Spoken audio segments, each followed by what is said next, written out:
fisamborana ny lola rasoa maharo misy ambadika politika hoy ny mpanao gazety.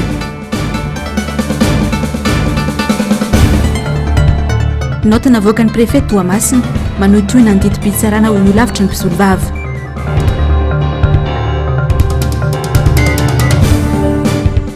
Sehatry ny lavanilina ny tonta ihany no avadibadiky ny fanjakana.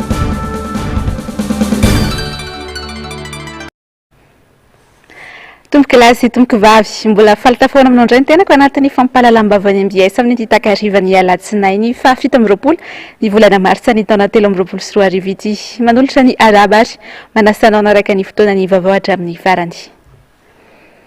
Pejy politika avy hatrany no isantarasika ny fampahalalam-bavao dia mitohatrany aloha izany ny fiteteza-paritra na ny fitetezana fokotany ihany koa ataony avy eo anivony antoko tiako Madagasikara mandritra izany dia mitohatrany ny fanentanana mahakasika ny tokony soratana anarana ao anaty lesy-pifidianana na dia izany asa ny vahoaka an'Ankazobe no niona ny Filomarika Ravalomanana androany ny antefan'ny afatra nataony kosa nefa ny malagasy tsy ankanavana fanentanana vaovao no nomeny tamin'izay afatra izay. Astandria Malala sy Mathieu Prince no tany an-toerana. Nanahita maso fotsiny ihany aza ny Filomarika Ravalomanana dia efa navelombolo ireo vahoaka tao Ankazobe androany. Vao maika nanamafy izay afariana izay ity afatry ny Filomarika Ravalomanana ho an'ny malagasy tsy ankanavaka ity. Tsy hitanisan'izay fahorinanareo no ataoko eto fa ame fanantenananareo ho avy aho anarana zany matokinareo ho avy dady no tona afahantsika manova indray zany fahorina sy fijaliana manjoa ny voaka malagasy zany.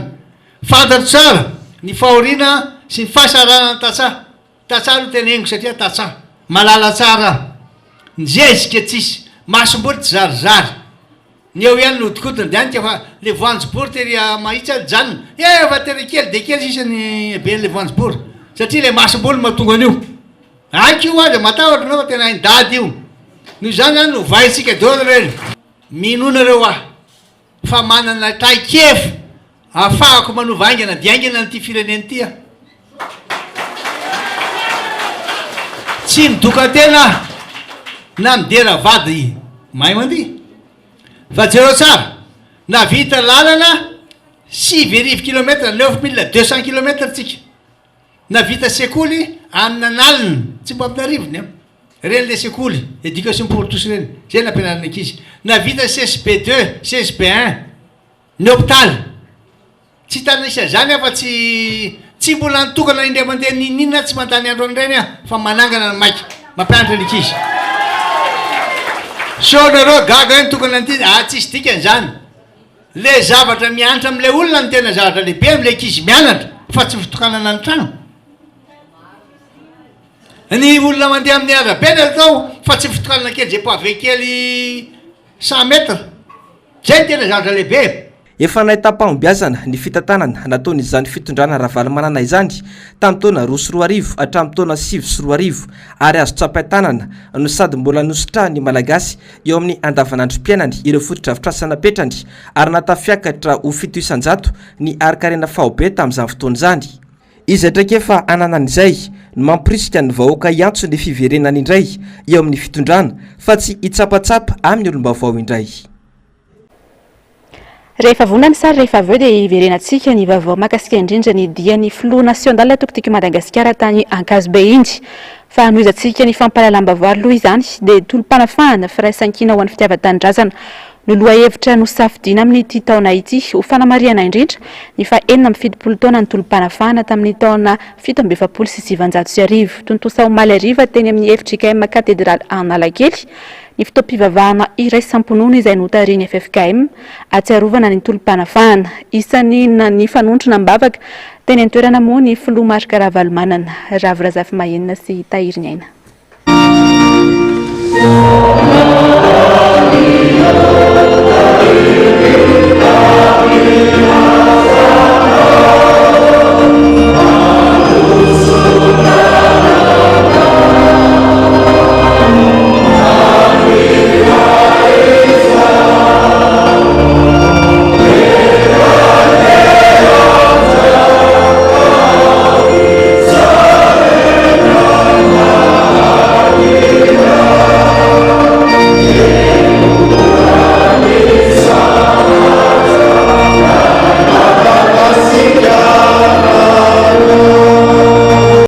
fitopolo taona katroka ny tolom-pahafahany 20 martsa 1770 ny aloavana fitaom-pivavahana amin'ny fankalazana teto amin'ny FJKM katedrala Analakely vavaka ho an'ny firenena ho an'ny mpitondra ireo mahery fo ary ny vahoaka malagasy no natao niompana betsaka tamin'ny fametrahana fiainam-pirenena ao amin'Andriamanitra ary ny fibebahana ny toroteny novelabelary ny pastora Rafanomezantsoa Martin nilaza kosa ny filohan'ny FFKM fa zava-dehibe ny fahafahana mitodika amin'ny tantara.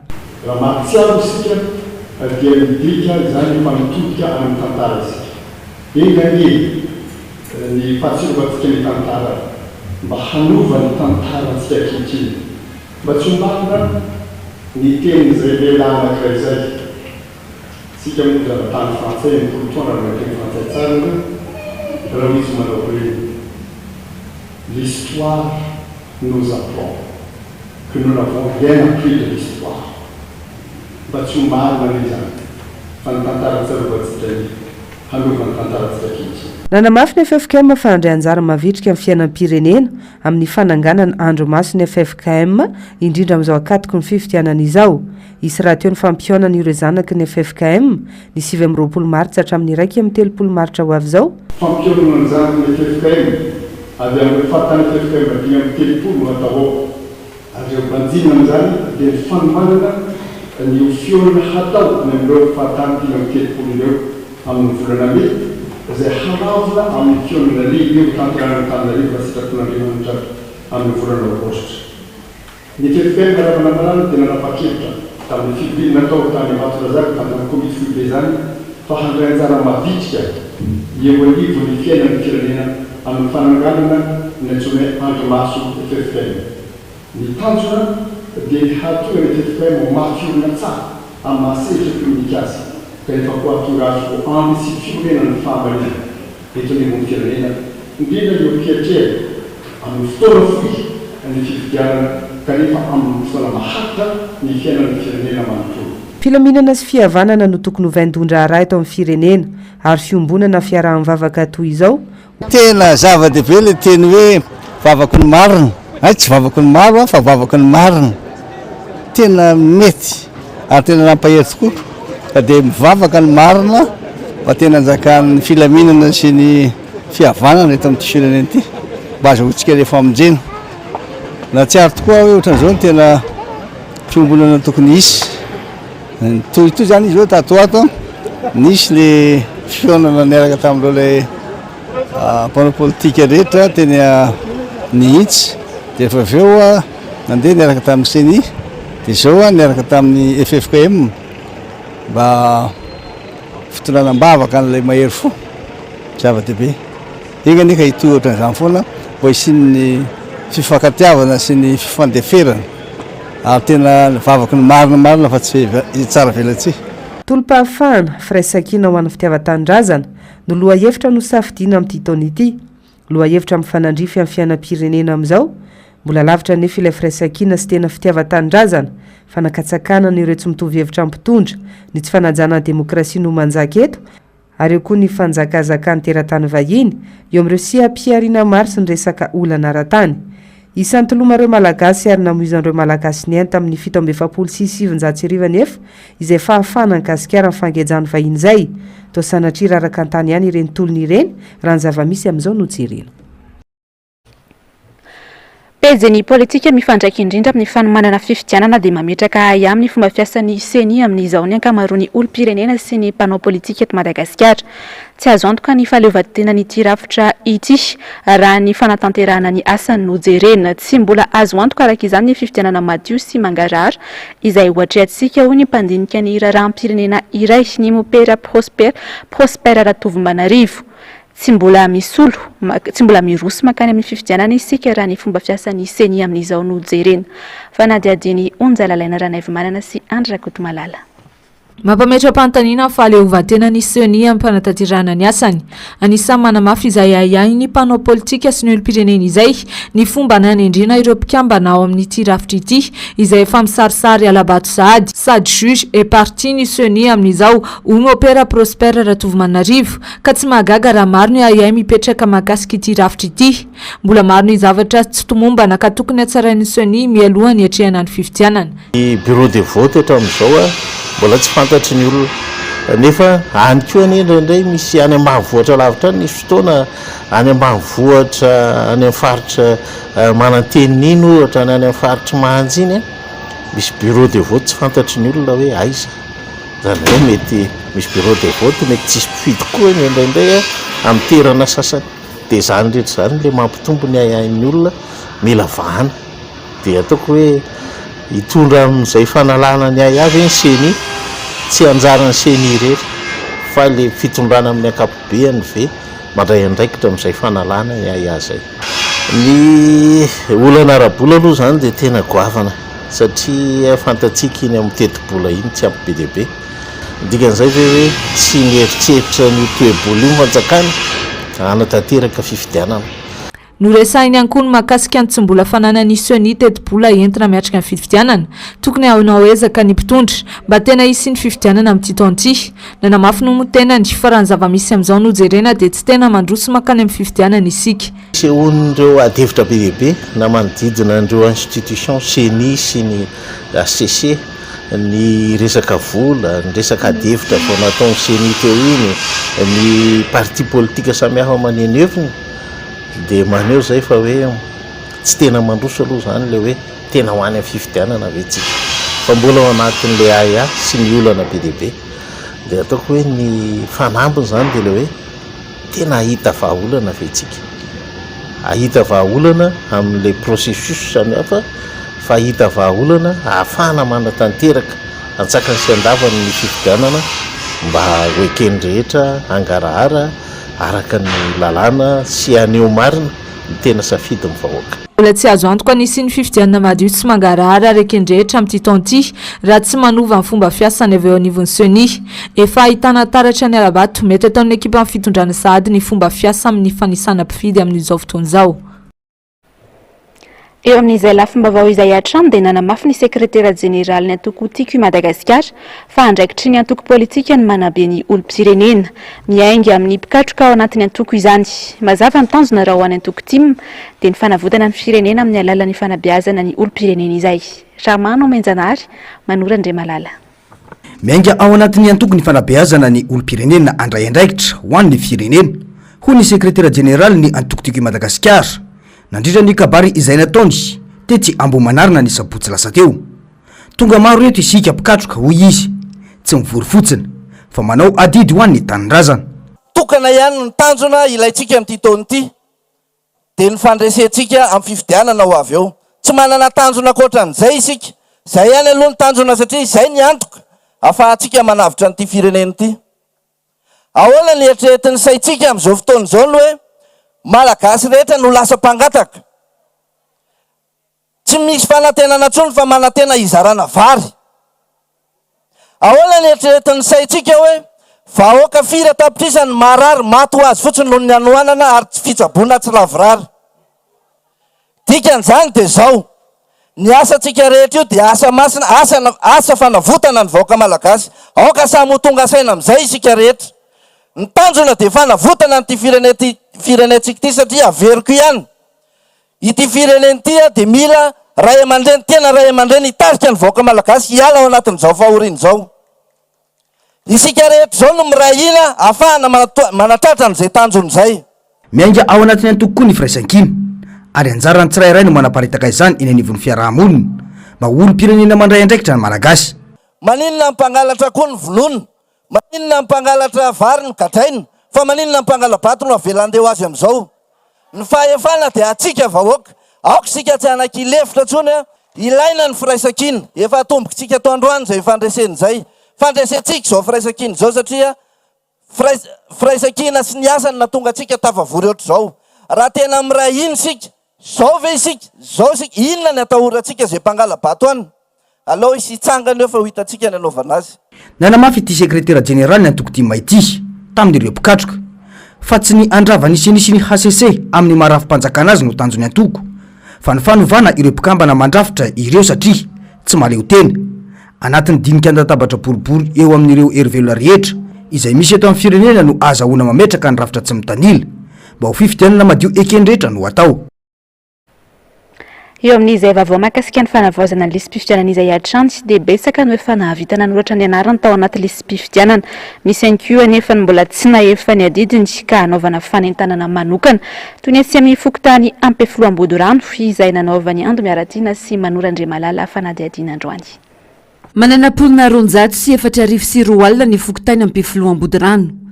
427 amin'ireo no tokony hifidy raha nitatitra azo tamin'ny fokontany androany. Mizotra raka ny tokony ho izy ny fisoratana anarana anaty lisam-pifidianana amin'izao fotoan'izao. Efa manakaiky ny tanjona izy ireo saingy mbola misy ireo matoritory variana amin'ny fitediavana sy ny asa andavanandro ka nanadinona ihany koa tsy mahatsara izany zo sy adidy izany ka ilana fanentanana manokana.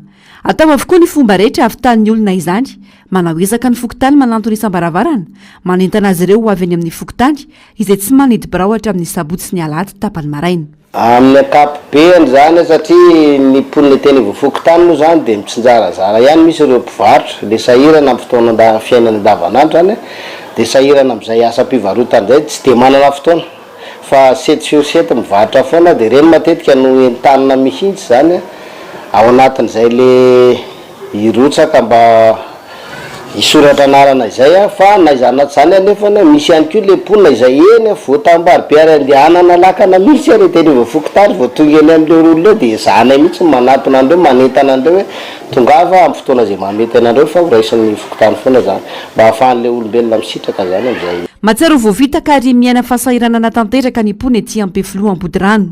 Tsy afaka mbavany maro ny amafy ny fiainana vokatry ny vidinentana miakatra andro amanalina. Miandrandra fiovana izy ireo ka tapa-kevitra ny andrianjara feno amin'ny fifidianana ho avy. Ny afansoratra na mba novan'le fiainana mahesarotra tsy zany tokony ovana mihitsy e. Marina tokony tsy atao dabraraka mihitsy zany le fiainana. Raha amiko dia ohatra tsy manaiky tena tsy lantsony. Tena tsy lantsony, tsy ekena mihitsy satria mahay mitsokongana ke mitsokongana fiainam-pirenena amin'izao. Na risika ilay soratsanarana amin'ny fifidianana dia mba hoe ampidina vidinentana rehetra zany fa miakatra vidinentana dia mba hidina amin'ny rary sinitsy zany vidina. Tsy mitondra fanovana mihitsy ilay fiainana amin'izao fa miakatra daholo ny vidinentana rehetrarehetra tokony hidina hoe mba amin'ny rary fidetavana mahafaty nefa ny vidinentana miakatra. Samba izay le fidetavam-bola miala maraina mody hariva dia tsy hitanay vonona fa raha anao mandalo io zao vao tena mahafantatra bebe konkoa tsy dia nisy fanentanana tetỳ aminay tena marina mila asa zay tena tsisy mihitsy zay na asa ary nefa zay dia be da be manana kara-panonja ampitoana amin'ity toerana andanantsika ty Ampefiloam-Bodirano moa ny anarana izy ity be da be zay ny somera ka mba mangataka andreo mpitondra ao ambony eo zany zay mba hijery anay akaiky. Tsy mbola tara raha izao no mandray andraikitra sy manapa-kevitra ny olom-pirenena tsirairay. Mitoy ny fisoratana anarana anaty lisam-pifidianana eny anivon'ny fokontany. Kion-dalana voalohany io ahafana manatanteraka ireo adidy sy izony isambatan'olona feno taona toy ny fiatriana ny fifidianana izay atao amin'ny taona 2022 ity. Tsy afaka manao na inona nefa raha tsy voasoratra anaty lisam-pifidianana ny anaranao. Iverenantsika tao anatin'ireto vaovao ireto ary ny dia mahakasika indrindra nataon'ny Filoha Nasionalina Tokotoko Madagasikara tany Ankazobe iny. Maro moa ny vaovao diso miely mahakasika indrindra ny fanavaozana manontolo ny lisitry ny mpifidy. Fantaro ary fa isaky ny 10 taona no manaovana azy izay fanavaozana tanteraka izay na ny refente. Tsy manan-kery intsony araka izany ary tsy tokony ho izy intsony ny lisam-pifidianana nampiasaina tamin'ny fifidianana teo aloha. Nitondra fanazavana bebe kokoa momba izay ho an'ny mponina Ankazobe sy ny mpikatroka tima tao amin'ny espace mikolo Ankazobe ny Filoha Nasionalina Tokotimo. Tsy afaka aneo safidy na koa anaramaso ny fisotry ny fifidianana. Tsy afaka ampiasana intsony akoho ny lisitra teo aloha izay ny nanavoazana azy araka ny voafaritry lalàna. Maro ireo hevi-diso ininy sasany voizina mba ampalaina ny olom-pirenena isoratra anarana ao anaty lisam-pifidianana ka nitondran'ny Filoha Marc Ravalomanana fantsinana momba izay. Ny fanavoazana tanteraka ny lisitra mpifidy dia zao le anaranareo na le kara-pifidiananareo teo aloha tsisy valeur antsony iny faharovitina na dorana tsy ilaina antsony iny zay fanavoizana tanteraka ny listy mpifidy tsy ilaina antsony le karaha-mpividianana any aminareo any tsy ilaina antsony iny tsy maintsy abe vaovao de zay tsy azony olona eto azova natsapan'zany nisy nantany tany am-piangonana ory président ka zay tsy mahalala kory ve tsy ilaina antsony iny vario any zay le hoe lalàna isaky ny folo taona 10 ans de tsy maintsy hovaina daholo lisitry mpifidy satria nahoana misy niteraka de natratra vala ambe folo taona misy le olona efa lasa nodimandry misy manao doublon tamitsika tamy 2018 zao nanao doublon de tamy 2010 tamy 2012 hatram'izao zay no mahatonga izy hoe folo taona zay de tsy maintsy avoizina ka tandremo fa misy diso eritreritra sasany tsy fahalalana mipetsaka fa tsy hoe fakamona akory dio misy ohatra hoe sorata ao anatin'ny listy mpifidy ny anaranao fa raha tsy voasoratra anatin'ny listy mpifidy ny anaranao eno tsara de tsy afaka andatsabato ianao raha tsy tafiditra anatin'ny listy mpifidianana ny anaranao tsy afaka ilatsaka hovidiny ianao na chef fokotany ary tsy azo zo atao vidina na anao député ary tsy mety tsy afaka hotendrena hompikambana ao anatin'ny bureau fantatsaham-bato anao hoe mba andatrika an'lay fanisana anatin'ny bureau fantatsaham-bato na fikirakirana an'le izy tsy mahazo tsy afaka anara-maso ny fifidianana tsy mahazo manara-maso akory ianao ary tsy afaka anao fitarainana ametraka ny fitoriana mikasika ny tsy fanarahan-dalàna maty antoko be mihitsy ianao satria verzo zay atao hoe verzo ny olona manana zo ifidy ka tsy afaka mifidy de verzo inona verzo azy adino no ny tsy fahalalana na no tsy fahaizana de zay mahatonga anay manentana toy zao noho izany dia zava-dehibe ny anaranao ao anatin'ny listy mpifidy voasoratra ao daholo zany aro maso ny listy mpifidy satria misy olona manova azy indray efa tonga any na de efa nisoratra ary anao de hovaindrareo ndray izy zay mahatonga ny listy mpifidy aty aminareo mbola ambany satria mbola konokononiny eo le izy noho izany tsy maintsy araha maso tsara amariny tsara ny anaranao tafidireo zareo raha misy tsy ara-dalàna satria olona efa maty hoe aminareo na doublon mbola verina eo ihany ary ao maso ny fantikan-dalàna mety hitranga raha tsaivina dia mbola manana hatramin'ny iraika amby telopolo meo avy zao ny olom-pirenena tsy ankanavaka ahafahana misoratra sy manamarina ny anarany eny amin'ny fokotany tsy antonona moa ny hevitra malalaka ka tsy maintsy nivoaka hatrany atokotany ireo mpanarady ny filoha Marc Ravalomanana natao Ankazobe androany fifiampiarabana natratra ny taona vaovao no sady fanentanana ny olom-pirenena isoratra anarana anatin'ny listy mpifidianana no tena anton'ny fionany rotota androany na dia teo aza moa ny fanakatsakana ny zandary sy ny délégation avy amin'ny antokotiko Madagasikara tsy hiditra ao amin'ny tsenana Ankazobe dia tsy nahasakana tamin'ny fitafan'ny filoha nasional ny antokotiko Madagasikara tamin'ny vahoaka izany ny ompanambetsaka taky ny mahazatra moa amin'ny fanentanana ny olom-pirenena andray anjara amin'ny hoaviny amin'ny alalan'ny fisoratana anarana anaty listy mpifidianana ny fototry ny diany tany amin'ny tsenana Ankazobe Asinandria Malala sy Mathieu Prince hatrany nosakanany zandary tsy hiditra teto amin'ny tsenana Ankazobe tsy anaraka ny filoha Marc Ravalomanana ireo vahoaka nanarady azy sy ireo mpitsoka mozika tsy fantatra mazava ny antony fa dia hoe tsy mahazo manaraka ny filoha Ravalomanana fotsiny tsotra zao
na izany aza tsy nasakana ny filomarika ravalamanana niaraka tamin'ireo délégation niaraka taminy izay sakana izay satria fanentanana ny olom-pirenena isoratra andarana anatin'ny tsy-pifidianana no atondia ka tsy maintsy natao izany teny an-tsena telo ambiroapolo sy roa arivo ty a tsy maintsy miverina vahoaka fahefana amin'ny olona rehetra eto Madagasikara misy mpifidy a eo amin'ny 13 millions eo 13 millions 500 mpifidy reo mpifidy reo a tsy maintsy ataontsika izay andresena lahatra azy hoe maizy nareo misafidy tsy mbola manao propagandatsika maizy nareo misafidy raha zany a zao fahantrana zao fahantrana vokatra ny tsy fahaizana misafidy zao izy mitrango zao e tsy nainy safidy tsy nareo ny nampahitrana fa nareo ny safidy an'izao fahaolina zao raha tsy nareo raha dia lolafa azy ame tsy ny hafa mihitsy fa safidy diso zao hita fa olona manandrakandrana hita olona tsy mieritreritra ny ambanivohitra mbola vidina ihany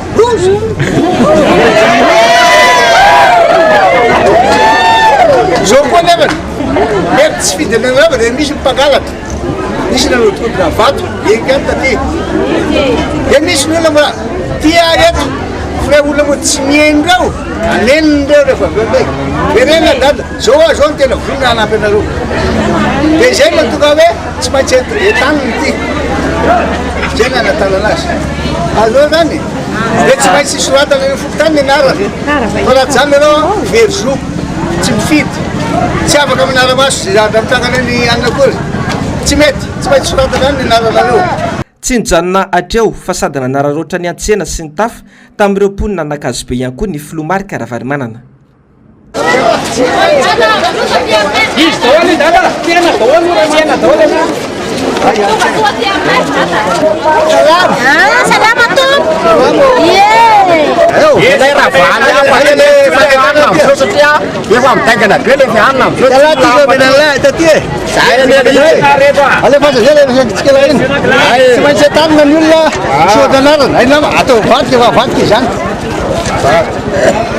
am'izao zany ene tsena le fitonana zao ananana raha tsy normal tsony na vidim-piainana lafo be fa mba mila tokony mba atao normal zany le vidim-piainana zao a satria zay olona mitady mijaly le mponina zany am'izao fotoana zao le madinika ane tena mijaly le fitondrana am'izao ohatra lasa fitondrana tonga de hoe zatra tsy milamina mihitsy zay koa raha mahita kasiko dada foany dada ihany dada ihany mahafinaritra zao dada ihany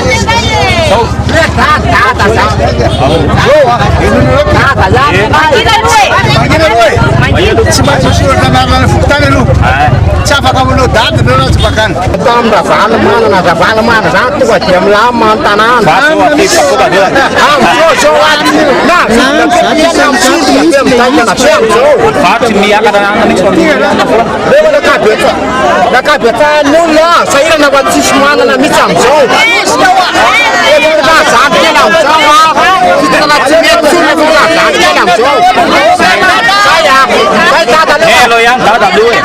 tao anatin'izay fanentanana izay dia nozaraina ireny karazana flyers famantarany olona ny tokony isoratana anarana anatin'ny tsy mpifidianana ireny ny mponina tao akazo be androany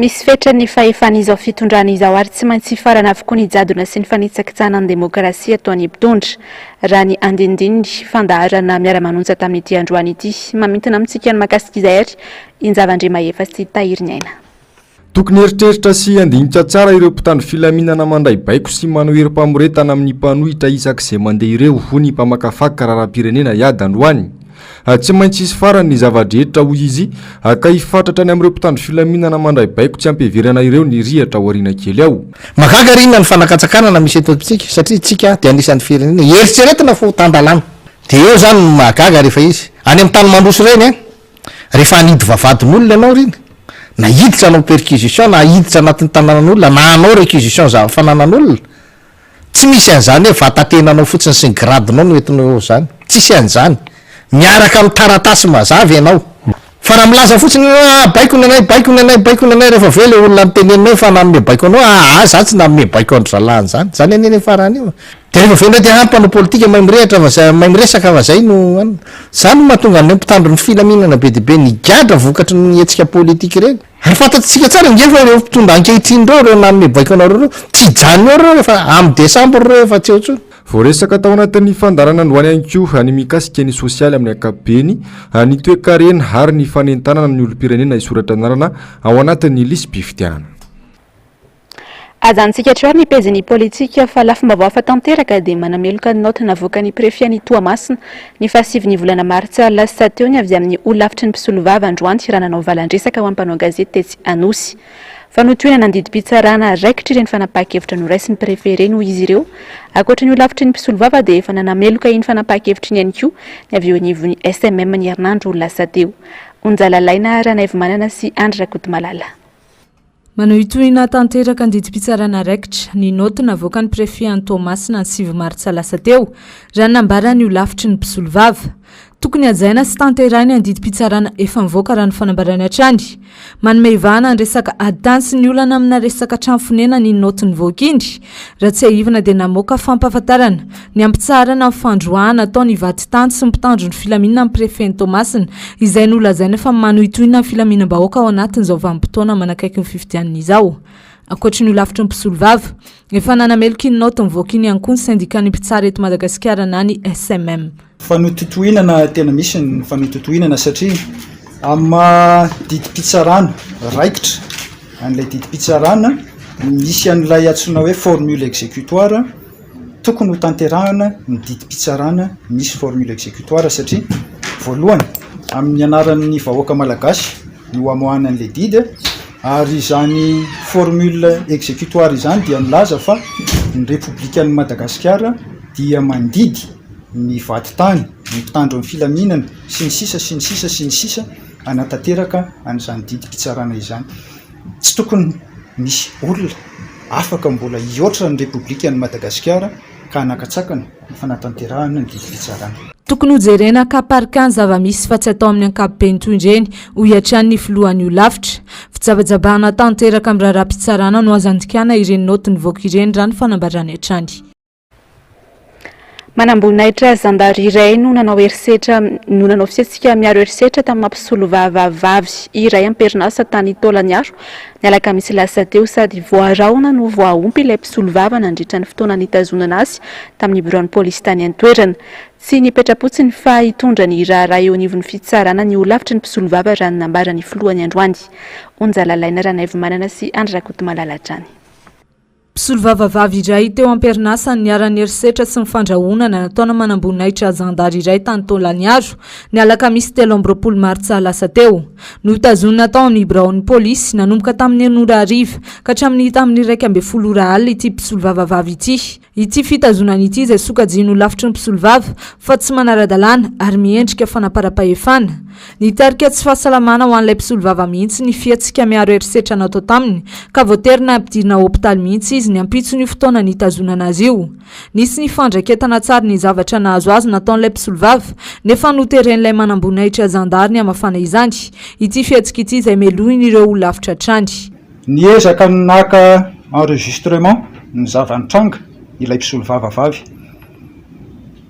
nisy natsikaritra nefa izy hoe naka enregistrement io dia nisy nilaza tany amin'ny lehibeany ny zandary feheziny tao hoe maka enregistrement izy io dia nisotonon'ilay manamboninahitra ny zandary marim-pirenena teny an-tanan'ilay mpisolo vava ilay telefona dia saika ao andeha ho atotony amin'ny tany hopitehany mbola nitohy ny zavatra nataon'ilay manamboninahitra ambony dia tonga hatrany amin'ny fandrahonany satria nivoaka ny vava hoe ianao nga tsy isanafika ao an-tranonao ao maître aza miantso anay zandary rehefa misy manafika ao an-tranonao ianao zany nazaiko anareo fa efa zandary 5 no nivonoko tonga hatrany ilay fandrahonany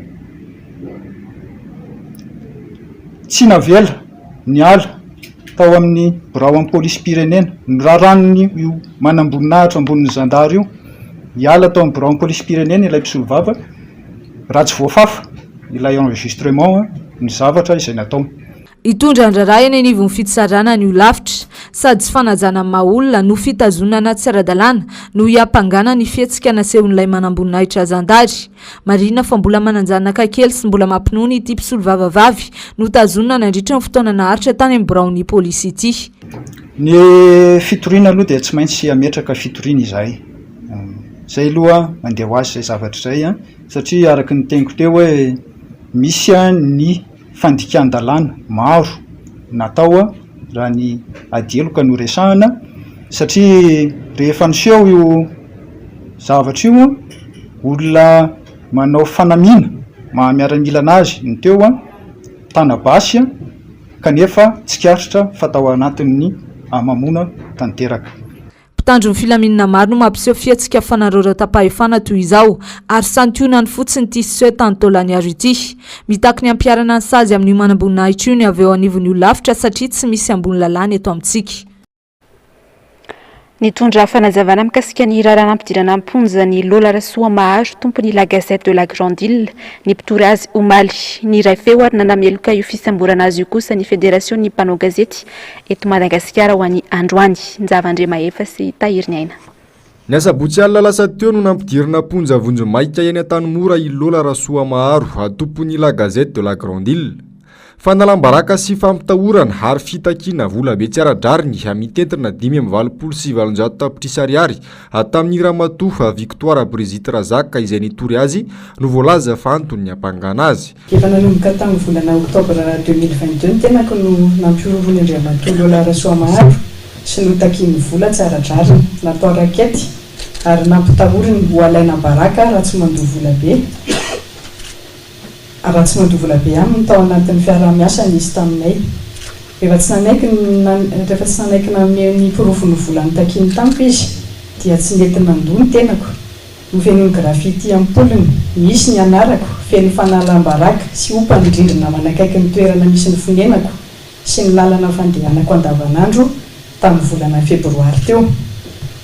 Notapenako ireo soratra miisa 7 misy ny anarako fa nitoy andro amanalina ny menasy ny harcèlement moral lambava sy antsoratra sy fitakiana vola natao tamiko. Tamin'ny alarobia 20 marsa teo dia miverina indray ny graffiti marobe. Misy ny anarako manala baraka sy manompa ahy eraky ny rindrina. Nanameloka io faninjehana sy fanagadrana ny mpanao gazety no sady tompona orinasa gazety io kosa androany ny Fédération iraisany mpanao gazety eto Madagasikara. Tsy mijabaka amin'ny raram-pitsarana izahay ho izy ireo fa saingy manay mafy ny siany ambadika hafahafa ao anatin'ity raharaha ity. Mifototra amin'ny fiantraikan'izao zava-misy izao amin'ny fahalalan'ny faneho-kevitra eto amin'ny firenena ny ahinay fahalalan'ny faneho-kevitra izay efa hita sy miariary fa sady miatery sanandro no miasavitra. Manahy izahay fa misy diatanana politika ao ambadika izao raharaha izao. Aya miendrika matahory atao amin'izay mahasamy teny atao amin'ny firenena izay mety manontona ny tombontsoa na ny tsy mitovy hevitra amin'izay fomba fijery ny mpitondra amin'izao fotoana izao zava-misy. Manahy izahay sao dingana irosoana amin'ny fanakatonana na fanampenam-bava ny orinasa gazety no misy amin'izao fotoana izao.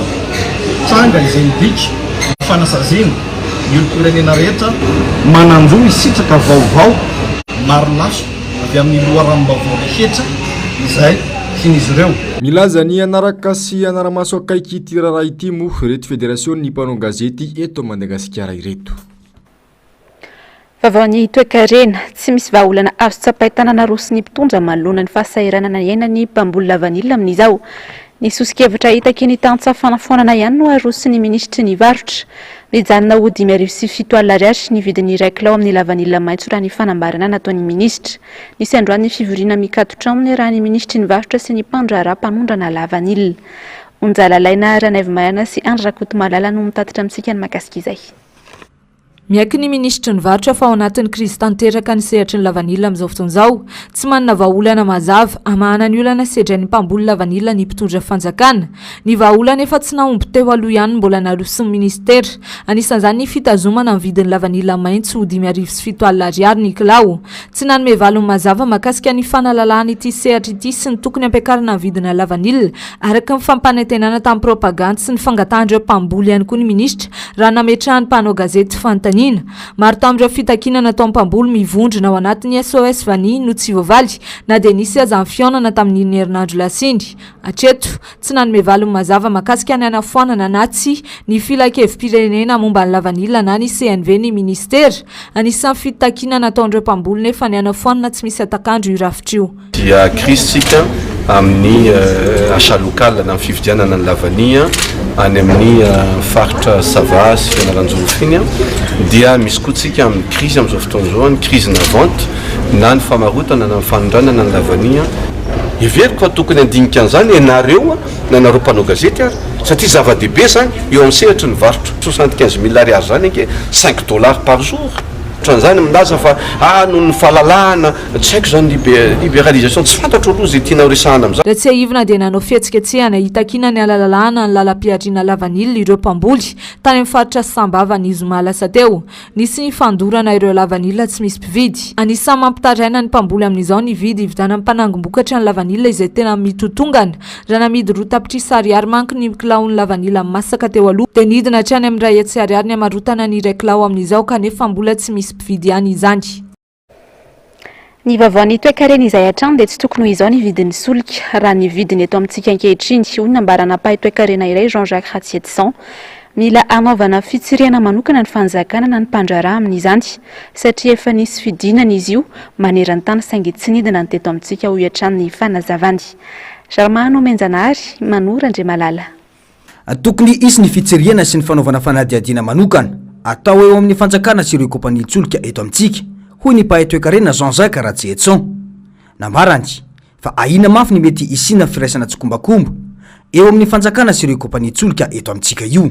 $110-120 amin'ny vidin'ny solika io tany amin'ny 2011, 2012, 2013 manitra ny taona be dehibe 3550 ny litre ny lasantsy. Nandritry ny 4 taona izy 2014 hatramin'ny 2022 nidina efa hatrany amin'ny apatelo ataontsika raha moyenne angambany farafahakeliny nidina atsasany ataontsika $60 moyenne tamin'ny 4 taona nandeha iny. Amin'ny fomba ahoana vera angaty misy entana midina amin'ny atsasany dia tsisy midina amin'ny atsasany vidiny dia tsisy fiatraikany any amin'ny vahoaka. Tsy normal koa raha hoe subvention 50% impossible. Tsy anaiky an'izany ny bailleur de fonds hoe 50% ny vidin'entana subvention. Dia hoy za hoe mila audit maleo tena. Voatsela dia nisy ny fanadihadiana sy ny tolo-kevitra amin'ny tokony ampidinana ny abalaina amin'ny lasansy ho $700 sy ny fampiakarana ho $900 isaky ny litatra ho an'ny gasoil. Izany dia ampifandazany abalaina amin'ireo kalazan-solika ireo kanefa ampitomboina ny volahidra ao amin'ny kitapom-bolam-panjakana. Tena misy fifandraisany fiakaran'ny vidin'ny solika sy ny fiakaran'ny vidim-piainana ho hiatrany ny fanazavana. Mazava ho azy satria ny entana rehetra hoentina solika, hoentina fitaterana izay mandeha amin'ny solika. Fa tsy iny ny tena mampiakatra ny vidiny entana fa le fiainan'ny sandam-bola malagasy. Satria vao miaina ny sandam-bola malagasy sady misonitra miakatra ny vidin'ny lasantsy no miakatra daholo ny vidin'ny entana rehetra afarana avany ivelany tonga dia miakatra ny vidin'ny PPN ny solika efa voateny teo ny ciment ny rehetra dia miakatra ny vidim-piainana eto Madagasikara. Fiainan'ny sandam-bola malagasy hatramin'izay 7000% 7,000 isan-jatony. Za miteny hoe tsy misy firenena eto eran'izao tontolo izao mahazaka fiainan'ny sandam-bolany 100 isan-jatony fotsiny ary. Ny antsika 7,000 isan-jatony 7000%. Fa na misy na firenena matanjaka indrindra ary mampiaina ny sandam-bolany 7000% na 7,000 isan-jatony ohatran'izao misy eto Madagasikara zao ny trangany izy anisan'ny tany manitra indrindra eran'izao tontolo izao. Nanamafiatrany ity mpahay toe-karena ity fa tsy misy afa-tsy ny fanaovana audit ho an'ny fanjakana sy ny kompania-tsolika io ihany no vahaolana voalohany ahafahana mamantatra ny tena antony fiakaran'ny vidin'ny solika eto amintsika io. Ny vaovao anivon'ny komina Antananarivo renivohitra dia fantatra izao fa ny komina indray no mamelona ny orinasa SMGD amin'ny fandrotsahana ny 30 isan-jato ny vola miditra ao amin'ny komina makany amin'ity orinasa ity. Ny ben'ny tanàna nefa milaza fa tsy manambola ny komina ka mampametra-panontaniana ny ahitany vola arotsaka ho an'ny SMGD. Ny olona akaiky ny ben'ny tanàna ihany no misitraka tombontsoa amin'ny fitsanganan'ity orinasa ity anefa ny vahoaka ny Antananarivo no mandrotsaka ny hetra sy ny fampandehanan-draharaha eo anivon'ity orinasa ity. Unjalalaina Ranaivo Manana sy Andra Kutumalala. manomboka androany araharitra 10 andro ny fivoriana ara-potoana voalohany amin'ity taona 2024 ity eo anivon'ny komina Antananarivo renivohitra. Anisan'ny lahadinika ahodinihana mandritra izany ny mahakasika ny budget additionnel ary ny compte administratif eo anivon'ny komina. Ao anatin'ny fianoana ireo tale mitantana ny sampandrara eo anivon'ny komina mpanolotsaina amin'izao fa anisan'ny mbola hitondran'ny mpanolotsaina fanakihana mafy ny ben'ny tanàna ny mahakasika ny orinasa SMGD. Ity orinasa ity izay ny komina indray no mandrotsaka volany aminy kanefa mben'ny tanàna azy efa nilaza fa tsy manambola ny komina.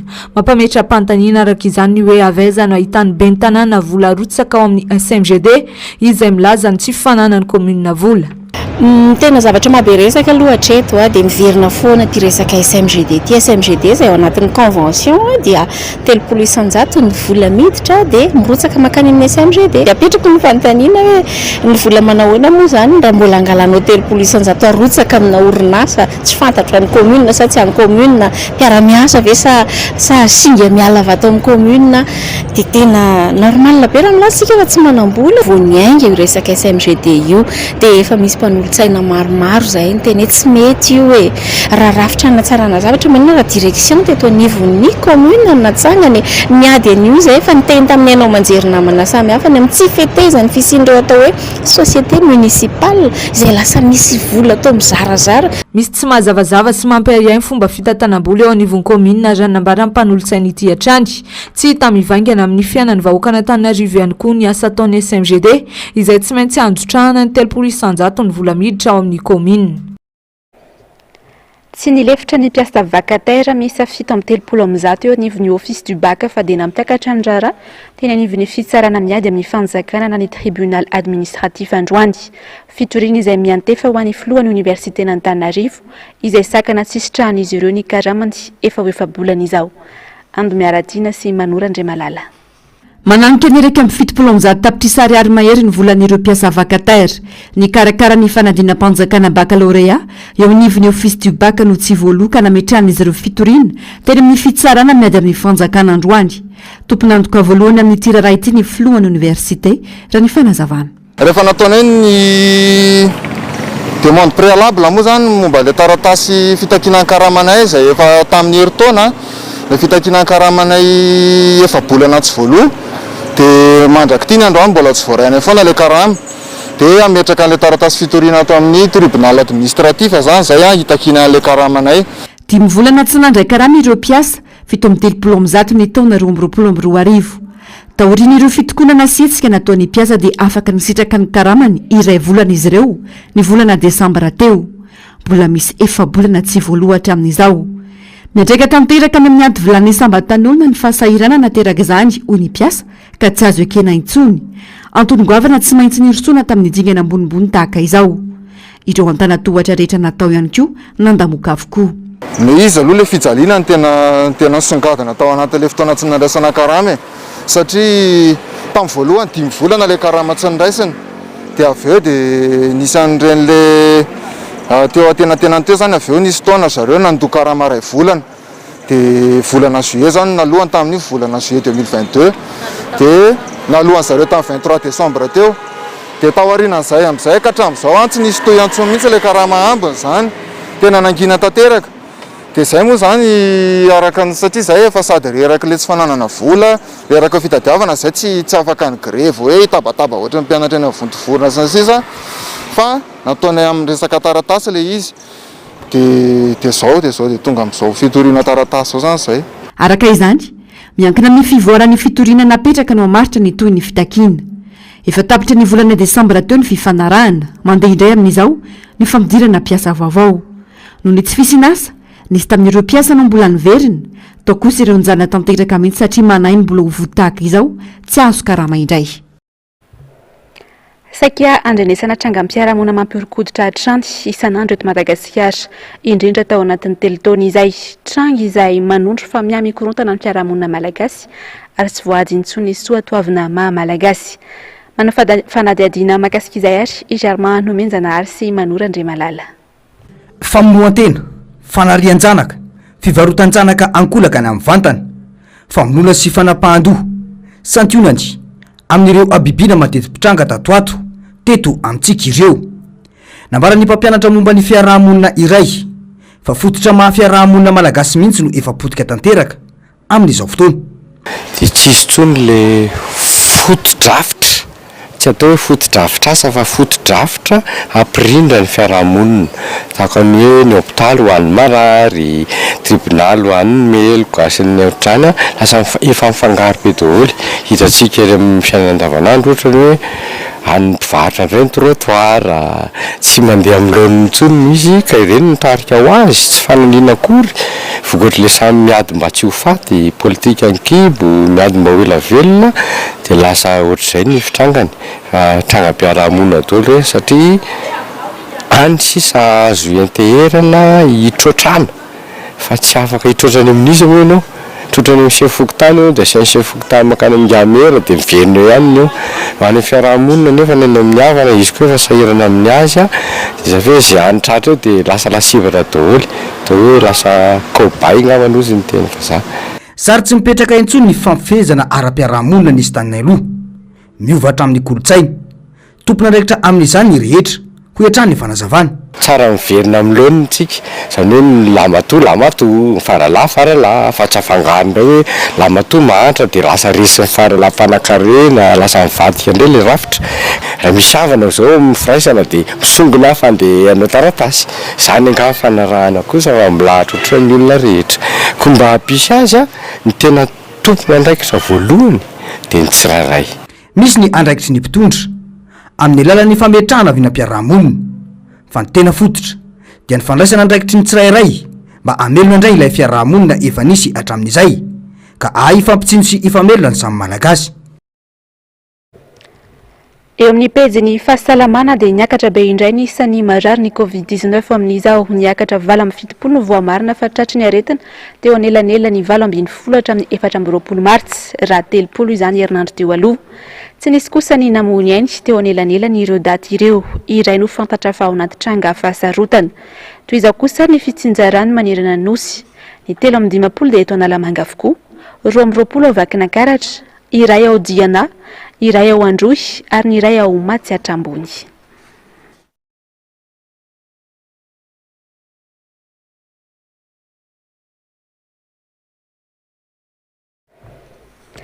ny vavaon'ny kolotsaina kosa indray ary mila foazina indray ny teatra malagasy anarenana sy amerenana ny asin'ny fiarahamonina malagasy izay rava noho ny fanavakavahana ny fitsitokotokoana sy ny ady mila ezaka avy amin'ny rehetra no ahafahana manatratra izany tanjona izany tafiditra ao anatin'izany moa ny atrikasany arahany mpisehatra androany amin'ny fankalazana ny andro maneran-tany ho an'ny teatra ando miaratiana Manora Andriamalala lasa trano fivavahana sisa ny toerana fanaovana teatra eto Antananarivo amin'izao tsy afaka ry tsy manana toerana manokana toy ny taloha intsony ireo mpiantsehatra ankehitriny ankas samby lasa manokana toerana azo ilalaovana sisa ny rehetra miandanja ihany koa ny fitiavany malagasy ny teatra lasa faralahy niseho ara-kolotsaina koa noho ny antony maro tsy dia misy toerana loatra ahafahana misehatra ny amin'ny teatra raha eto raha tsy andray raha tsy eto Antananarivo fotsiny ihany satria vitsy dia vitsy ny toerana afaka anaovana an'izany dia somary malaindaina tahaka izany ny mpisehatra na ny mpanoratra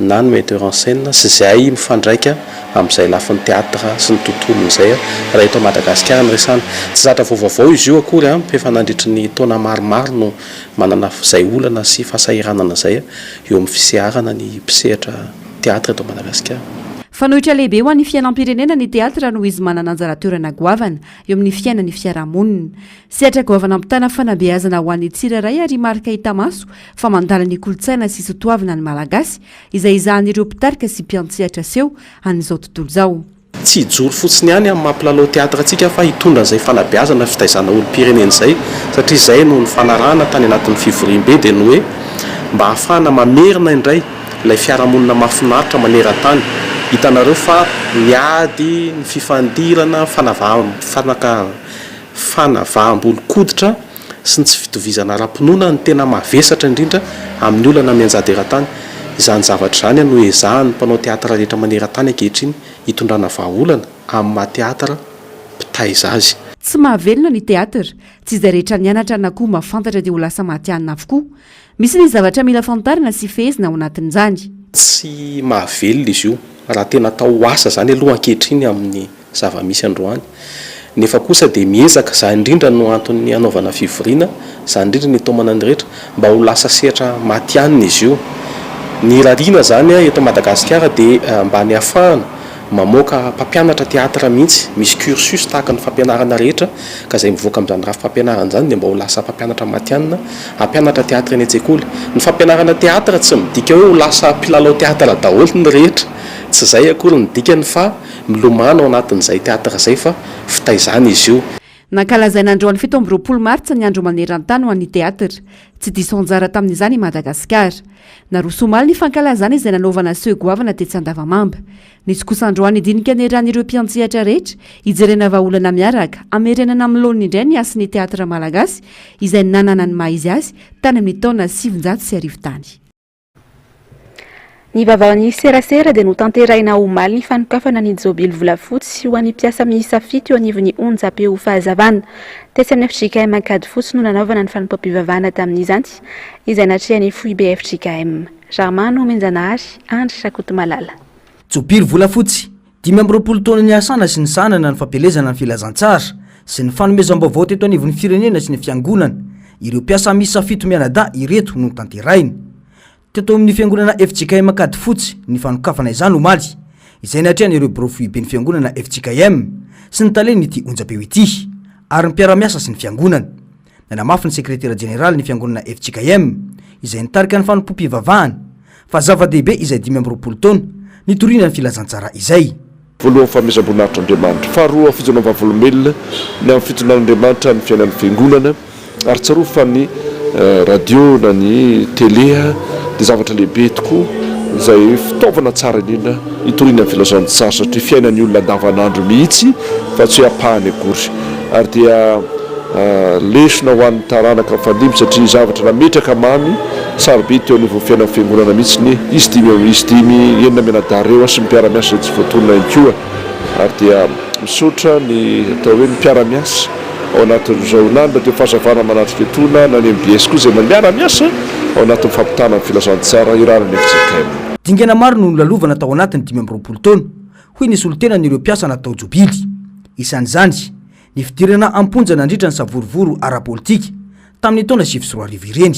Tsy mora ny mitrandraka vaovao satria indraindray ianao tojo zavatsarotra, indraindray ianao tojo hoe karazana olana samihafa zany manangona ny vaovao ianao indraindray tsy mahazo mihitsy satria ianao tsy afaka mamoaka farafaratsiny telo ny ataontsika hoe loharanom-baovao zay ianao vao afaka mamoaka ka iny le sarotsarotra kely iny nikatona tokoa satria tamin'ny taona 2010 rehefa nisy zany ny ataontsika hoe événement vorovoro zay ny tsingamba ny azo ilazana anazy nisy zany ny atao hoe adila politika ny antony katona an'le izy zany raha ataontsika feno zany le izy zay koa zany nitafiditra tery amin'le hoe tsy maintsy niditra ny fonja zany tamin'izay fotoana izay tamin'izay telo volana mahery teo izay ny tany dia nivoaka rehefa aveo dia iny zany le hoe nanjombona atao hoe nanjombona kanefa mo fijoroana vavolombelona koa le asa dia tsy maintsy mijoro hatrany ianao